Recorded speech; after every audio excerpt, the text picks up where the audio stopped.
Hello everyone, स्वागत है आपका आपके अपने यूट्यूब चैनल पर जिसका नाम है पाठशाला बाय सर। दोस्तों, जैसा कि आप और हम सभी को पता ही है कि इस समय देश की राजधानी दिल्ली का क्या हाल चल रहा है। दिल्ली की जो हवा है उसका क्या हाल चल रहा है। दिल्ली की जो एयर क्वालिटी इंडेक्स है इस लेवल पर आ चुकी है कि अब सांस लेना भी मुश्किल हो रहा है। चलिए जानने की कोशिश करते हैं कि दिल्ली की एयर क्वालिटी इतनी ख़राब क्यों हो रही है। दिल्ली की जो गवर्नमेंट है वो आए साल यही बयान देती है कि दिल्ली की जो पोल्यूशन की जो हालात है उसके लिए यूपी, हरियाणा और पंजाब के किसान जिम्मेदार हैं। किसान पराली जलाते हैं और इसी वजह से दिल्ली में पोल्यूशन हो रहा है। मगर ये एक अधूरा सच है। हम मानते हैं कि पराली जलाने से भी पोल्यूशन हो रहा है, लेकिन इसके अलावा भी कुछ फैक्टर्स हैं जो दिल्ली के पोल्यूशन के लिए जिम्मेदार हैं। साल 2023 में आईआईटी कानपुर, आईआईटी दिल्ली और the energy and resource institute Delhi और एयरशेड नाम की जो कानपुर की एक संस्था है, इन सभी ने मिलकर दिल्ली के पोल्यूशन को लेकर एक रिपोर्ट तैयार की। इस रिपोर्ट में उन्होंने बताया कि जो विंटर सीजन में जब भी दिल्ली का पोल्यूशन लेवल पीक पर होता है तब PM 2.5 लेवल का जो पोल्यूटेंट है उसका 50% तो दिल्ली ही जनरेट कर रही है। और वो कैसे जनरेट कर रही है? टोटल पोल्यूटेंट का जो 58% है वो व्हीकल्स, दिल्ली के जो व्हीकल्स हैं उनसे ही आ रहा है। चलिए जानते हैं जो एयर क्वालिटी इंडेक्स है, जो आजकल दिल्ली और दिल्ली एनसीआर का एयर क्वालिटी इंडेक्स खराब हो चुका है, वो होता क्या है। दोस्तों, एयर क्वालिटी इंडेक्स एक स्टैंडर्डाइज सिस्टम होता है जिससे हम एक पर्टिकुलर एरिया की एयर हेल्थ के बारे में जानते हैं कि वहाँ की जो एयर है, एयर क्वालिटी कितनी हेल्दी है और कितनी अनहेल्दी है। देखिए, अगर AQI का रिजल्ट 0 to 50 यूनिट आ रहा है तो वो हवा सांस लेने के लिए बहुत अच्छी है। इसके बाद अगर वो 51 से 100 आ रहा है तो वो कुछ हद तक अच्छी है। और अगर 101 से 150 आ रहा है तो समझ लिया कि वो सेंसिटिव ग्रुप के लिए अनहेल्दी है।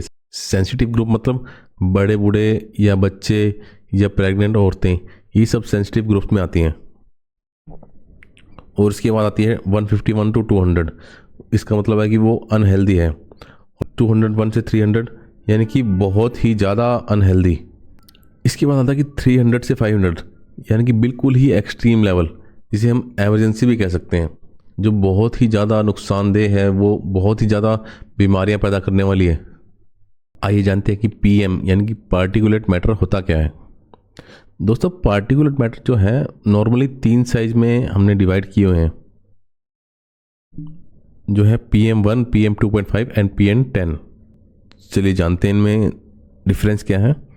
जो PM1 है उसका जो साइज़ है वो 1 माइक्रोमीटर से कम है, और इसी तरह 2.5 का 2.5 माइक्रोमीटर से कम होगा, और PM10 का 10 माइक्रोमीटर से कम होगा, यानी कि 2.5 से लेकर 10 माइक्रोमीटर तक। चलिए जानने की कोशिश करेंगे जो हमारा एटमॉस्फेयर है उसे पोल्यूट करने वाले फैक्टर कौन कौन से हैं।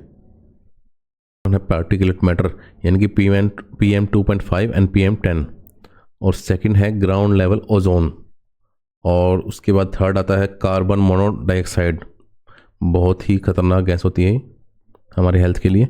उसके बाद है सल्फर डाइऑक्साइड और नाइट्रोजन डाइऑक्साइड। इसके बाद बात करते हैं कि जो दिल्ली का जो पोल्यूशन है वो सर्दियों में ही क्यों पीक लेवल पर जाता है। Why are the winter season so much worse for Delhi. सर्दियों में दिल्ली के जो इस हालात की जिम्मेदार सिर्फ व्हीकल्स या फिर स्टबल बर्निंग नहीं है, बल्कि इसके अलावा और भी फैक्टर्स हैं। चलिए बात करते हैं कि ये फैक्टर्स कौन कौन से हैं। दोस्तों, जैसा कि हमने केमिस्ट्री क्लास में पढ़ा भी होगा, जो गर्म हवाएं हैं वो गर्म होकर ऊपर की तरफ जाती है, और जो ठंडी हवाएं हैं वो हमेशा नीचे की तरफ आती हैं। तो पोल्यूशन तो गर्मियों में भी होता है, लेकिन तब क्या होता है कि जो गर्म हवाएं हैं वो पोल्यूटेंट्स को लेकर ऊपर चली जाती है, जो है इतना पोल्यूशन फील नहीं होता।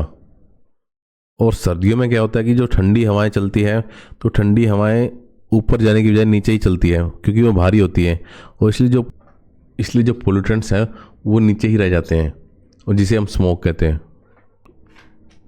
बारिश जो है हमारे जो एटमॉस्फेयर को क्लीन करके जो पोल्यूटेंट्स हैं उन्हें बिल्कुल ही ग्राउंड लेवल पर ले आती है, जिससे पोल्यूशन ख़त्म हो जाता है। लेकिन इस समय तो बारिश होती नहीं है दिल्ली में, इसलिए बारिश का ना आना भी एक पोल्यूशन बढ़ने का भी एक रीज़न है। इसलिए मोरल ऑफ द स्टोरी यही है कि जो दिल्ली गवर्नमेंट हरियाणा पंजाब यूपी के किसानों को कोस रही है बार बार, तो इन्हें कोसने की बजाय दिल्ली के AQI लेवल को सुधारने के लिए स्टेप्स उठाने पर ध्यान देना होगा।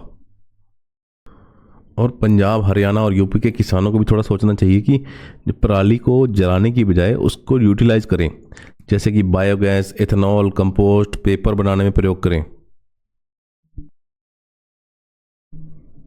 और जो हमारी गवर्नमेंट्स हैं उन्हें भी किसानों को अवेयर करना चाहिए और किसानों को वो सारी सुविधाएं प्रोवाइड करानी चाहिए जिससे स्टबल का यूटिलाइज हो सके।